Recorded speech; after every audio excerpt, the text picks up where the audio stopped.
मुख्यमंत्र्यांनी सांगले की बँकेची जी कितें प्रॉपर्टी आसा ती भितर हेड ऑफिसची एक मोठी नंदादीप नावाची इमारत आसा तिचे खालची जमीन सुमारे 2,500 स्क्वेअर मीटर जमीन आसा म्हापशान अगदी केंद्रस्थानी आसा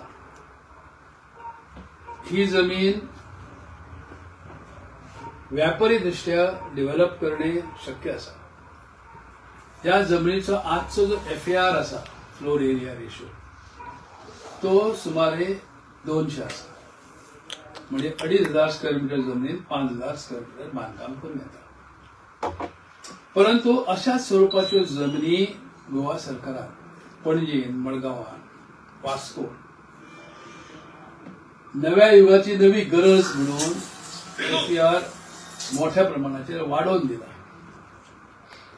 हाचो अर्थ असो की 100 जर FAR जर आसा तर तो 200 केला 300 केला 400 केला 500 केला आम्ही सरकाराक विनंती केली अरे या कशा आम्ही सरकाराक विनंती केली की म्हापसा अर्बन कोऑपरेटिव्ह बँकेची आजची जी जमीन आसा तिचो FAR तुम्ही 400-400 करचो 400 जाल्यार 300 तरी करीत जर जाले आम्ही सरकाराक तर ह्या जमिनीची मोठ्या प्रमाणात उदरगत जावं येता आणि त्यापासून बँकेक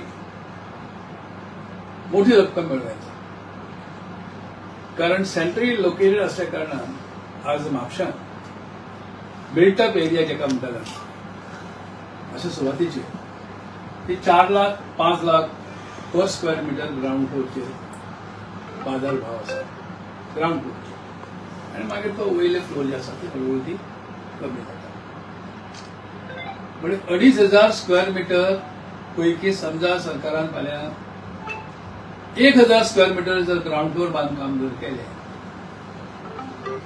तर 5 लाख रुपये दरान ग्राउंड फ्लोरचे हाचो धरता म्हणजे जास्त मेळटा तर 100 गुणिले 5 लाख म्हणजे 50 कोटीचे उत्पन्न फक्त त्या ग्राउंड फ्लोर मेळटा आणि मागीर तुम्ही असे वयर जर गेले तर 5 लाख 3 लाख 2 लाख किमान 1 लाख वरचे मजले 6-7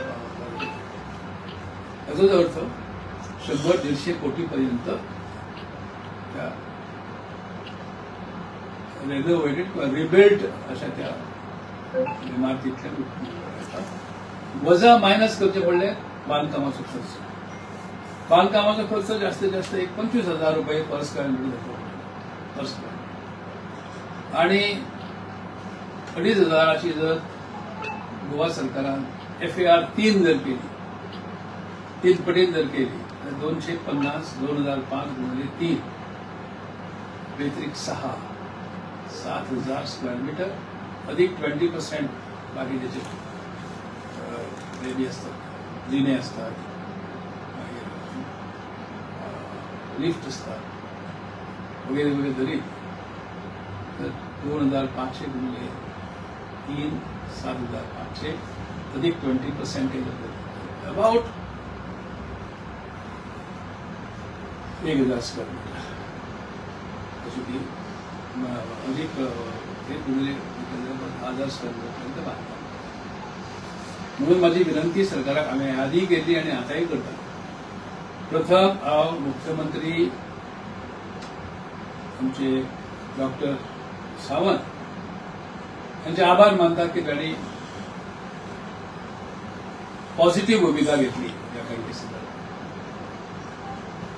जरी वेळ झालो तरी हरकत ना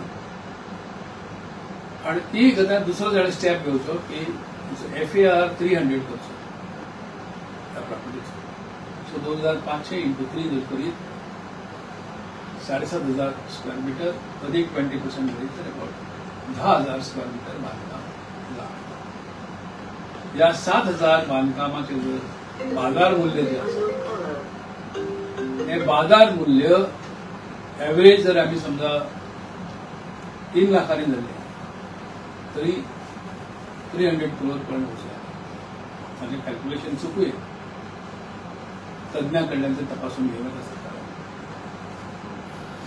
लोकांचे देणे कितले आसात हे मानता कित्याक हांव की शेवटी काही डिपॉझिटर्सचे पैसे बँकेन गुंतलेले आसात.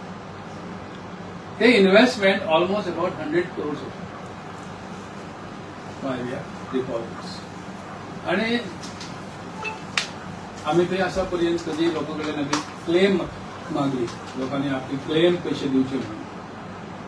त्यावेळेला अशें दिसून आयलें की सुमारे 30 कोटी रुपया लोकांनी क्लेम करूंकूच ना, कारण ती रक्कम खूप लहान आसा. कोणाचे 500 आसा, कोणाचे 1000 रुपया आसा, 3000 रुपया आसा. स्मॉल डिपॉझिट जे आसा अशे small depositors either have forgotten about their deposits or they are careless about their deposits and they have not claimed. So that amount is around 30 crores.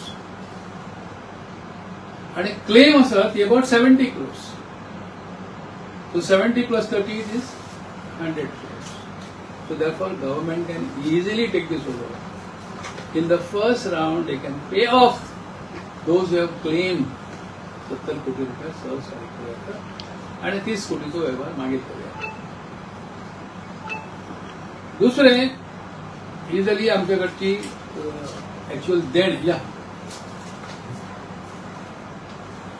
Actual जी देण जी आसा त्या पैकी एसेट्स कितें आमचे कडेन तर एक ही बिल्डींग आसा, पणजेची ब्रांच आसा, रेश मागोसची प्रॉपर्टी आसा, वेळगेचे प्लॉट्स आसा.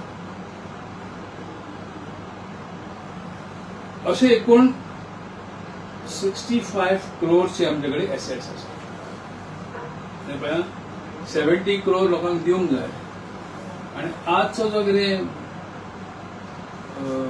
Not market value, book value म्हणून जो कितें प्रॉपर्टीचो पळय आसा दॅट इटसेल्फ इज अबाउट 66 crores.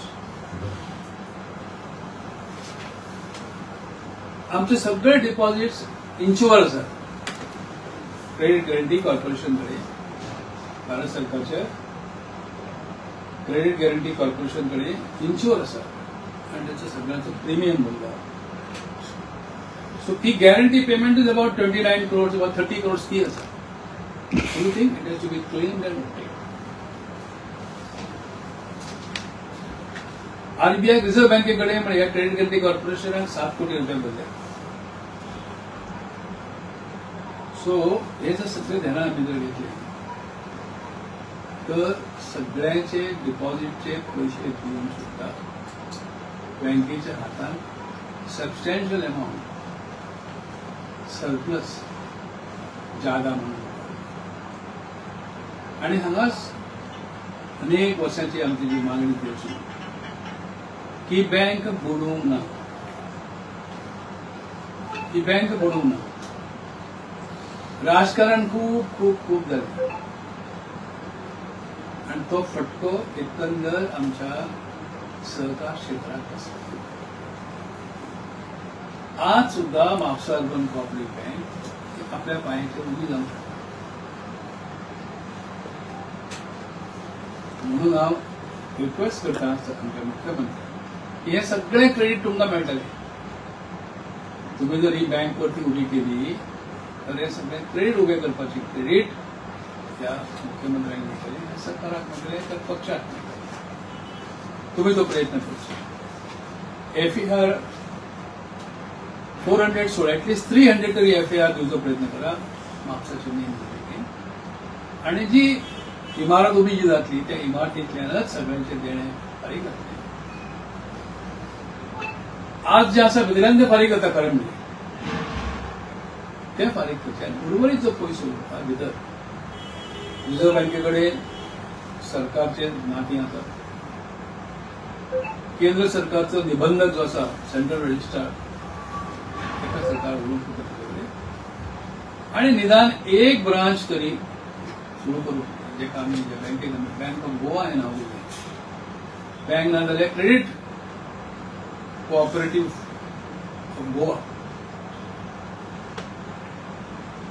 अशा प्रकारचे नाव देऊन त्या बँकेचे पुनर्जीवन उचित अवस्था. सो म्हणून कालचे स्टेटमेंट हे एक आनंद देणारे आसा.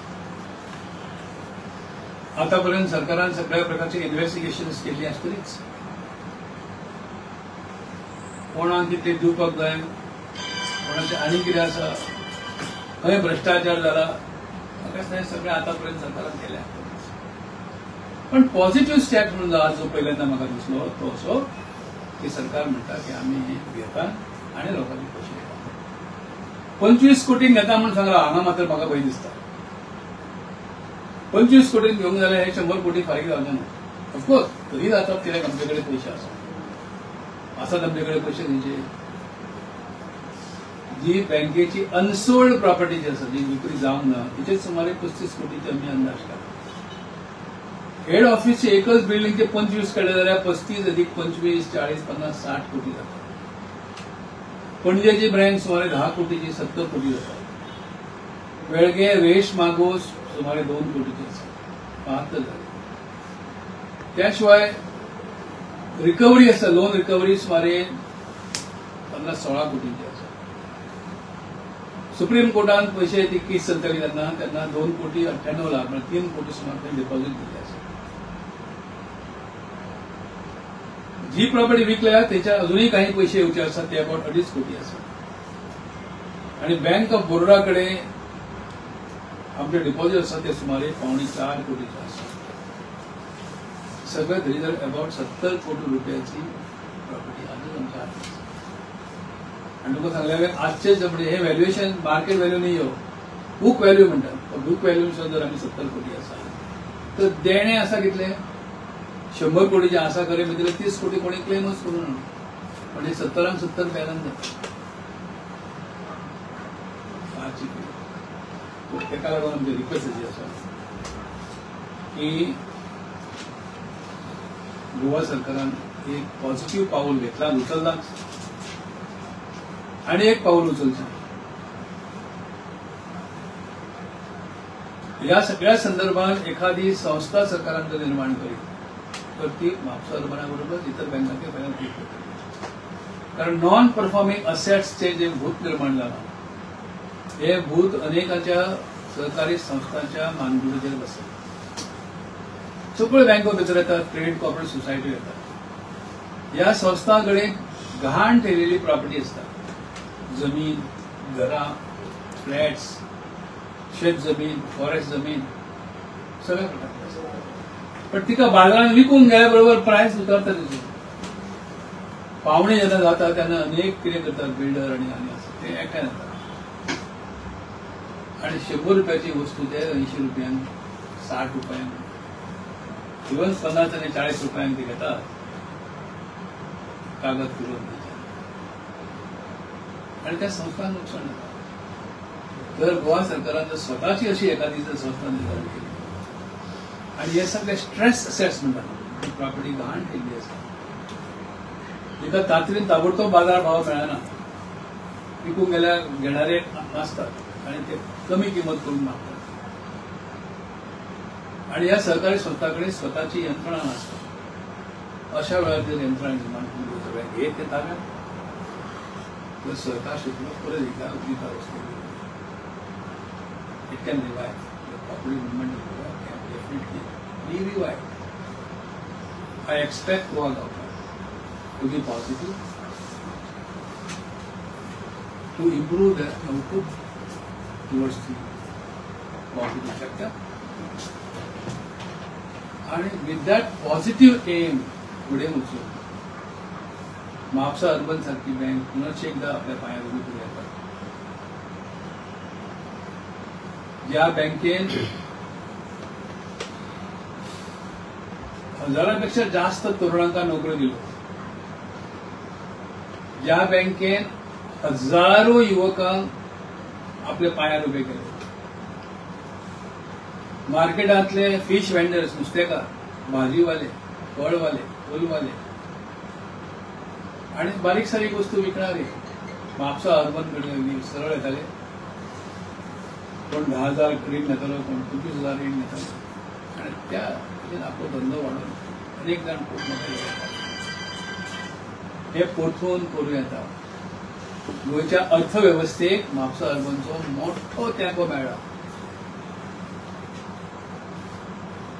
आणि लहान लहान सोसायटी तुम्ही पहिले क्रेडिट सोसायटी मल्टी स्टेट जाल्यो आणि देशभर पावले. म्हापसा अर्बनाक जी त्रास जालो तो कसो म्हणजे थोडक्यात तुमकां माहिती सांगता. In 1987 Goa Daman Diu he union territory तिचे विभाजन झाले. गोवा राज्य झाले, स्टेटहूड गोव्याक मेळ्ळो 30 मे 1987 बरोबर. आणि दीव दमण ही वेगळी युनियन टेरिटरी झाली. त्याबरोबर म्हापसा अर्बन कोऑपरेटिव्ह बँकेचे कार्यक्षेत्र extended to more than one state. एकाहून जास्त घटक राज्यात म्हापसा अर्बन कोऑपरेटिव्हचे कार्यक्षेत्र विस्तारले ऑटोमॅटिकली. त्याचा फायदा असो झालो की we became automatically multi state. आम्ही न मागता मल्टी स्टेट कोऑपरेटिव्ह बँक आपली झाली.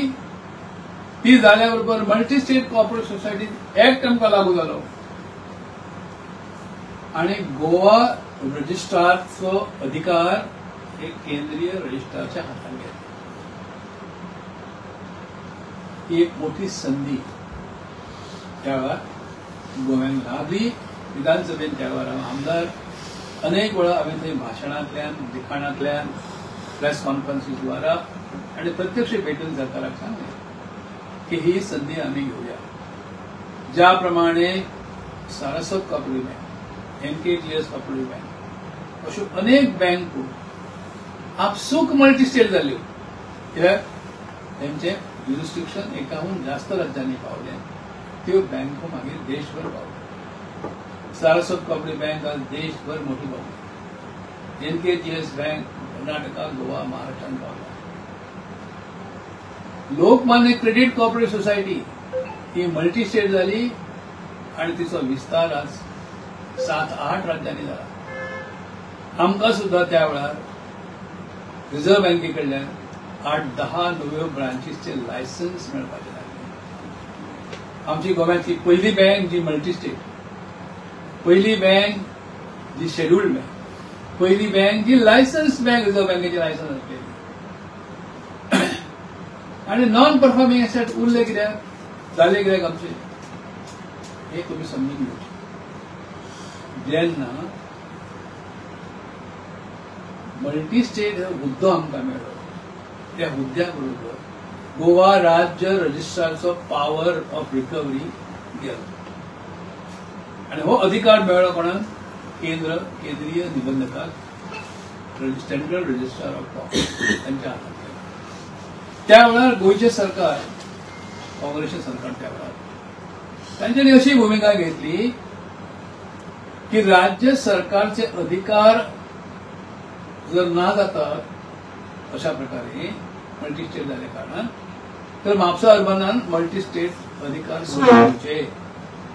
गोवा दमण दीव पैकी दमण दीव युनियन टेरिटरी ह्या युनियन टेरिटरी कडसून केंद्र सरकारच्या म्हापसा अर्बन कोऑपरेटिव्ह बँकेन फारकत घेवची असो हुकूमनामो काढलो.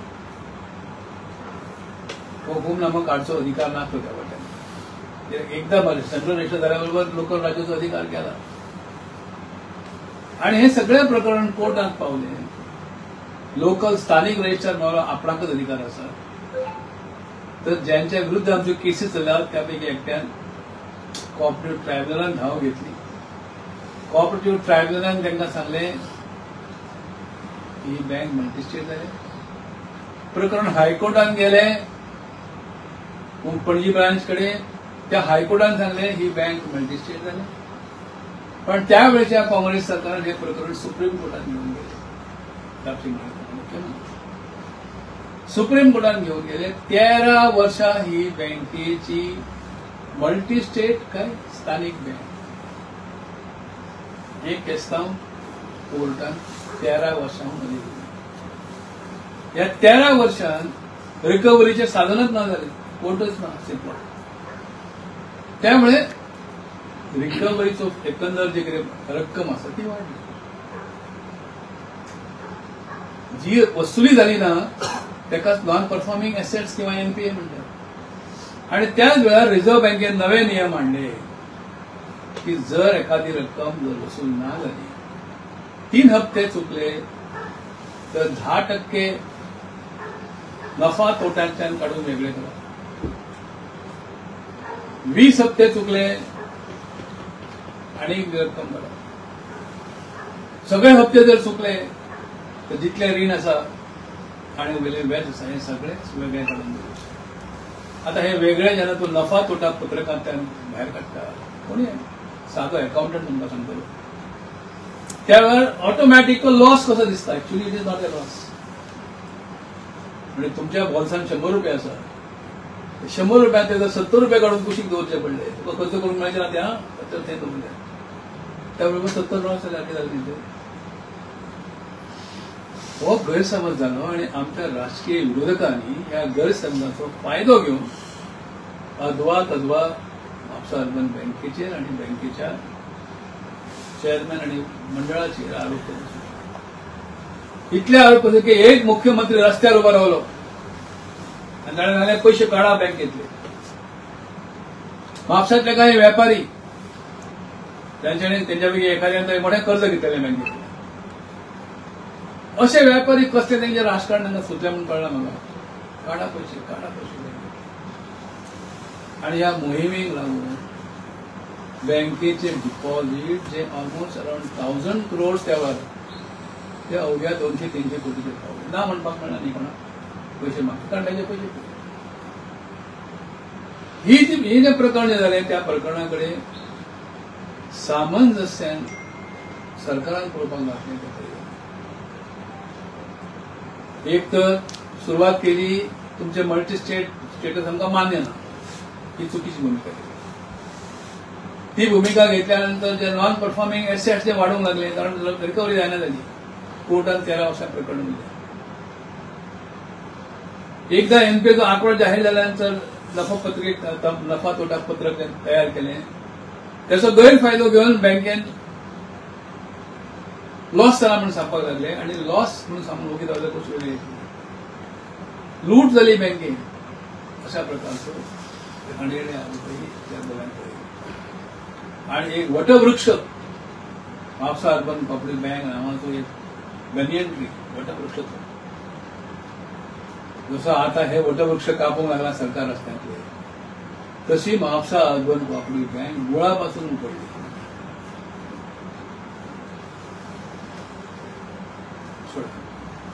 झाले त्याची दखल जनतेन घेतल्याच त्यावर घेतली. तर या सगळ्या पार्श्वभूमीचेर एक खंय तरी एक silver line in black clouds म्हणतात. काळ्या ढगान खंय तरी एक सूर्यकिरण दिसता. तशा प्रकारचे कालचे स्टेटमेंट मुख्यमंत्र्याचे आसा आणि त्याबद्दल आमी त्यांचे कौतुकय करता अभिनंदन करता आणि विनंती करता की आणखी 1-2 पावलां घेयात. म्हापसा अर्बन कोऑपरेटिव्ह बँकेचो जो FER आसा तो मिनिमम 300 करा. 300 करून ज्यांचे पैसे दिवचे असतात सुमारे 100 कोटी 33 कोटी कोणी मागूंक वता 70 दिवचे पडटात. सुरवातीक त्यांचे व्याज कुशीक धरून मुद्दल त्यांना दिवप मागीर तुमच्यानी व्याज दिवप. आणि ही नवी इमारत नवी भव्य दिव्य अशी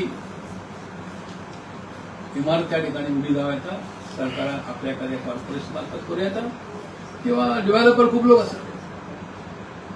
30-40 वर्षांपूर्वीच आमकां ह्या बँकेक 30-40 कोटीची ऑफर आसली त्या वेळार. आज सरकार 25 कोटी दिता म्हणजे खूप कमी दिसता तेच.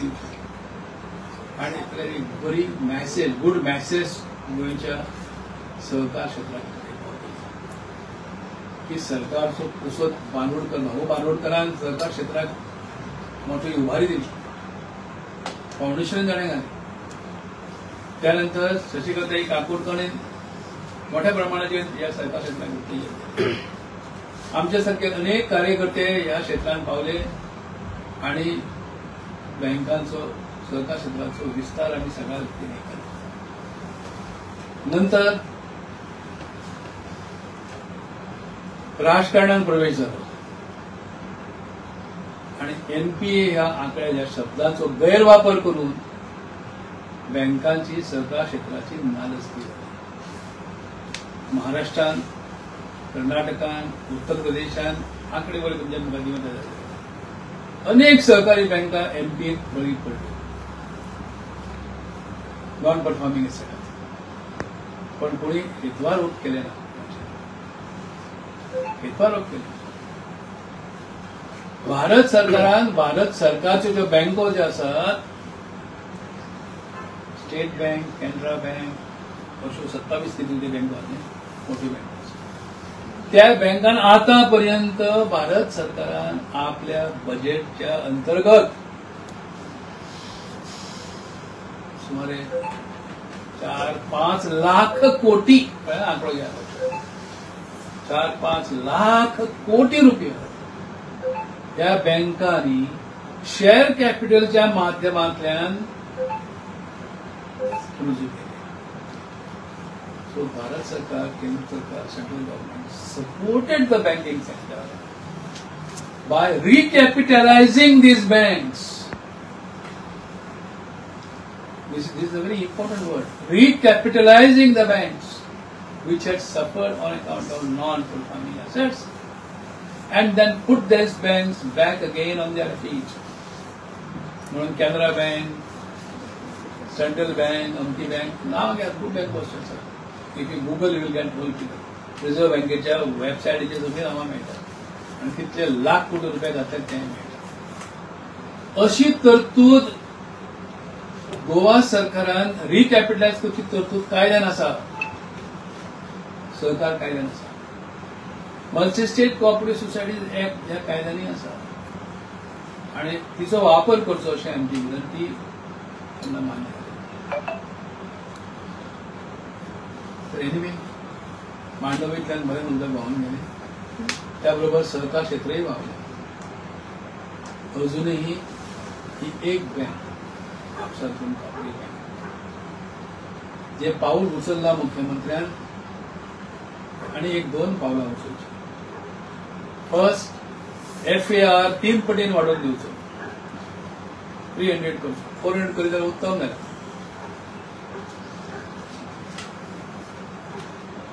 म्हापशांतली ही आदर्श बँक, गोव्यातली अग्रगण्य बँक आणि हजारो लाखांच्या उदरनिर्वाहात कारण ठरलेली बँक आज सुद्धा जेव्हा हांव एखाद्या गांवांतून जर म्हजे बरोबर तुम्ही जर म्हापसा बस स्टँडचेर किंवा शिवोली बस स्टँडचेर किंवा कळंगूटचेर जर उबे रावात आनी कोण तरी मोटरसायकलवालो मोटरसायकल घेवन येता किंवा टॅक्सीवालो येता, बसा गाडयेन या म्हणटा, ना रे म्हजी गाडी तूं उबी आसली, तुमची गाडी आसा ती आसूं, ही गाडी तुजी अशें सांगणारे म्हाका टॅक्सी ड्रायव्हर आनी मोटरसायकल पायलट मेळटा. ही मोटरसायकल तुजी, ही टॅक्सी तुजी, अरे म्हजी कशी रे. तुवें आपणाक म्हाका कांयच कळनासलें, म्हाका उत्पन्नाचो आधार नासलो, अशा वेळार तुजे कडेन भाई पावलो, तुवें म्हाका मोटरसायकल घेवन दिली, तुवें म्हाका टॅक्सी घेवन दिली, तुवें म्हाका बस दिली. आज कळंगूटच्या सायडीक अनेक जाण सांगतात त्या एका मोटरसायकलीच्या आपण 10 मोटरसायकली गेल्यो. ल्हान म्हजें घर जें आसलें थंय आज 10 ते 20 रूम्स भाड्याक दिता आपूण त्या घरान. आपले भुरगे शिकले, लग्न विवाह करून स्थायीक जाले, ते म्हापसा अर्बन बँकेन आमी विश्वास केला आनी त्या म्हापसा अर्बन बँकेन दुरितावस्था दिवपाक तुजो हातभार मोठो आसा, तुका हांवें विश्वास. अशें वातावरण ज्या राज्यान आसा त्या राज्यातली सहकार बँक, सहकार आपली बँक परत एकदा उबी करपाक बरी बुद्धी बोडगेश्वराक दिवची, खापरेश्वराक दिवची, गोंयच्या सगळ्या देव देवतांनी दिवची आणि तुमचो सगळ्याचो वर्तवर्त सृष्टीचो आधार लागचो. परत एकदा ही संस्था उबी करूया. म्हणजे सारको भितर परत वचूंक कोणाक आवडचें ना. लांब रावनय जितके सल्लो दिवंक शकता त्या तयार आसा. दिस इज वॉट आय तुमच्याकडे मदतीची अपेक्षा आहे. इम्पॉर्टंट. असं काय का लहानशा भुरग्याक कोणीतरी मारले आणि पुरले म्हणते बाकी मागून जीव बेजार झालो स्वतःला झालं मला सगळं. त्या पार्श्वभूमीचेर बँकेचा गळो असंच आवड न्ही असंच आवडण्यासारखं झालं. तो काळा जादू झाला दुसरे काळा जादू हांगा नवो जादू केलं. भाई तुम्ही म्हटल्याप्रमाणे जे विषय मांडले तितूनसून तुम्ही म्हटलं की असे झाले तर बँकीक परत गत वैभव प्राप्त जातले. आयज सीएमान जो निर्णय घेतलो तो खंय तरी उशीर जालो अशें दिसना. उशीर झाला तर कितें करूया. कित्याक देर से आहे लेकिन दुरुस्त आहे अशी नाही. लेट बट नॉट नेव्हर असं जर आम्ही विचार जर केला अजूनही सांगितलं त्याप्रमाणे एक वन निर्णय एक की 200 किंवा 100 जी कितें एफआयआर आसा ती तूं 3 पटीन वाडोवंक जाय. काय म्हणचें ना न्ही म्हापशान तें सेंट्रल लोकेटेड स्पेस ते दिल्या बरोबर बँकेची किंमत